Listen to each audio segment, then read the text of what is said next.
새 정부의 인수위원회 역할을 맡은 국정기획위원회가 이번 주부터 각 부처 업무 보고를 시작으로 본격 가동됐습니다.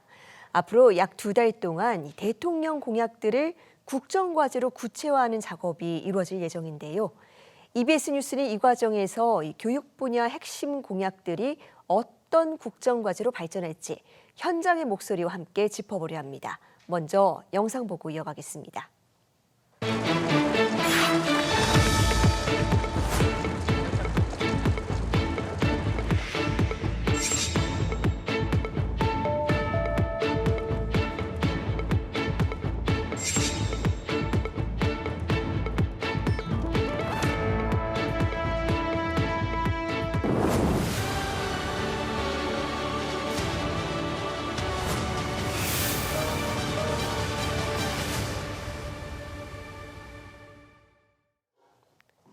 네, 교육 리빌딩, EBS가 묻고 현장이 답하다. 오늘은 그 첫 순서로 교사 정치 기본권 보장 공약의 전망과 과제를 짚어봅니다.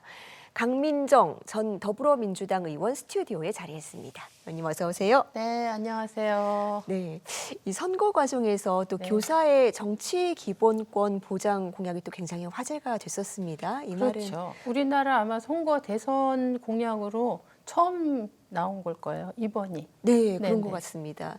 이 말은 뭐 다른 말로 해석을 하면 제대로 보장이 안 되고 있다, 뭐 이런 의미겠죠? 그렇죠. 전혀 안 되고 있죠. 네, 전혀 안 되고 있고 지금 교사들은 선거 투표일 선거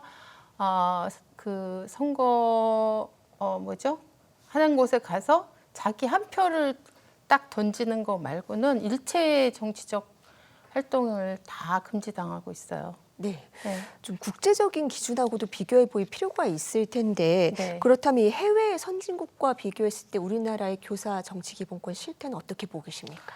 지금 OECD 국가 중에서 교사의 정치 기본권을 보장 안 하고 있는 유일한 나라가 우리나라예요. 그래서 그렇습니까? 예, 예를 들면 이제 미국 같은 경우에 옛날에 오바마 그 대선이 있을 때 오바마 후보에게 미국의 교사 노조가 600억 원의 후원금, 미국은 뭐 그 정치 후원금이 합법화되어 있으니까 600억 원의 정치 후원금을 교사 노조 이름으로 후원했고, 그 다음에 이제 독일이나 뭐 핀란드나 그 유럽에 있는 굉장히 많은 나라들에서 우리로 얘기하면 지방의회나 국회의 의원의 한 10 내지 15% 정도가 교사 출신이에요. 네, 그런데 저희는 제가 교사 25년 하다가 국회에 들어가서 4년 활동했는데 제가 알기로는 제가 교사 출신으로 공식적으로 한 70 몇 년 우리나라 국회 역사상 2번째예요. 네. 네.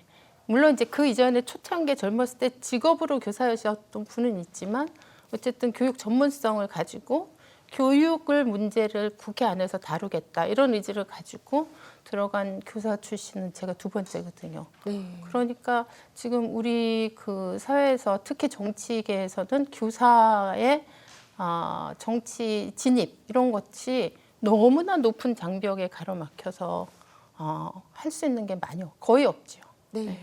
이렇게 되면 이 교육 현장의 어떤 생생한 목소리가 입법이나 정책에 반영되기도 그렇죠. 어렵다라고 봐야 될 것 같은데. 굉장히 중요한 점을 지적하셨는데 사실은 그동안에 이제 교육 정책들이나 교육 관련 법들 혹은 교육 예산 이런 것들이 이제 정치의 세계 안에서 국회나 행정부 안에서 결정이 되잖아요.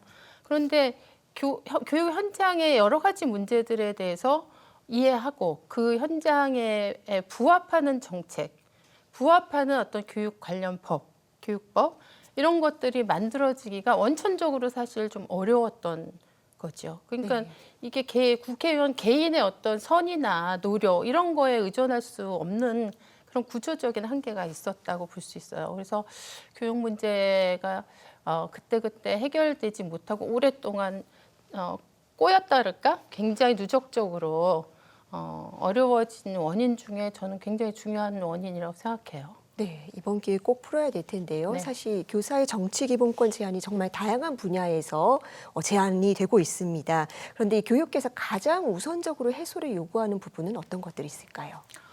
지금 이번에 그 공약으로도 이재명 후보 때 공약으로도 나왔지만 근무 시간 이외에 정치 활동을 완전히 보장해 주는 것 이것이죠. 사실은 우리가 이제 그 교육기본법 6조에 보면은 정치 중립성과 종교 중립성 조항이 있어요.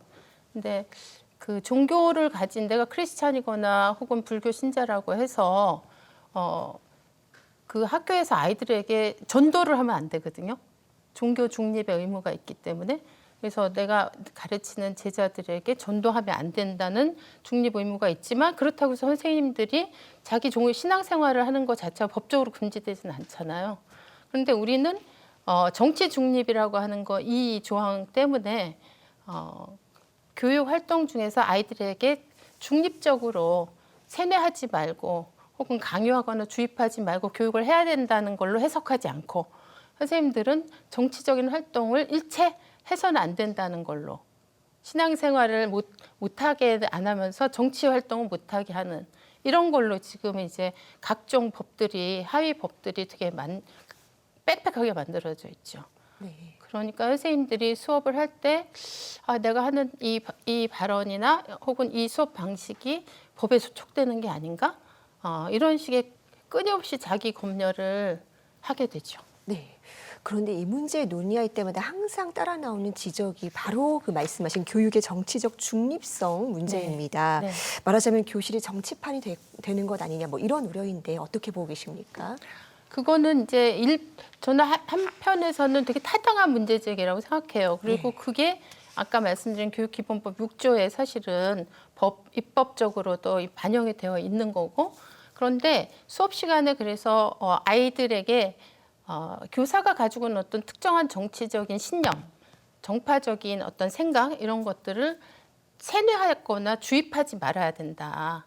이런 면에서 명확하게 중립성이 지켜져야 될 의무가 있다. 이건 분명한 것 같고 그래서 지금 이제 새 정부의 공약도 그랬고 새 정부에서도 정책적으로 근무 시간 외라고 하는 그러니까 다시 얘기하면 역으로 얘기하면 교육 활동이 이루어지는 근무 시간 중에는 철저하게 중립을 지키고 정치적으로 이것을 아이들의 교육하는 행위 자체를 정치적 목적의 수단으로 삼지 말아야 된다. 이런 거를 공약 자체에 명확하게 저는 잘 정리했다고 생각합니다. 유럽이나 다른 나라 같은 경우에는 이제 보이테스바흐 합의라고 하는 게 있어요. 이 보이테스바흐 합의라고 하는 게 세 가지 원칙을 가지고 아이들에게 교육할 때는 이걸 꼭 철저하게 준수해야 된다고 사회적 합의를 본 건데 그게 첫 번째가 세뇌하고 주입하지 말아라 이거거든요. 네.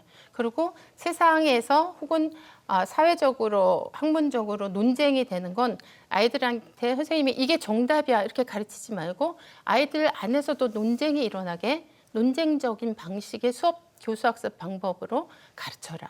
이런 게 이제 그 보이테스바흐 합의의 굉장히 중요한 원칙인데 저는 이미 우리 법에서도 몇 가지 아까 교육기본법처럼 그런 입법적으로 이런 원칙에 중요한 부분이 들어가 있고 앞으로 이게 정책화되면은 여기에 대해서 선생님 사회적으로나 교사들 스스로나 조금 더 깊은 토론이나 이런 합의를 해야 된다고 생각해요.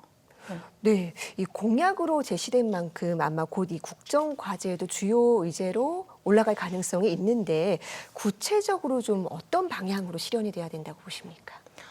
공약이 됐기 때문에 저는 일단 그 굉장히 초기에 개혁적인 것도 많이 하시니까 네. 이것도 초기에 입법 방식으로 법 개정 관련 법 개정 방식으로 바로 실현이 되지 않을까 이렇게 기대를 하고 있어요. 네. 네. 네, 입법으로 풀어갈 필요가 네. 있다. 근데 이제 아까 말씀드린 것처럼 이제 사회적인 어떤 합의 과정을 같이 진행해야 되겠죠. 네. 네.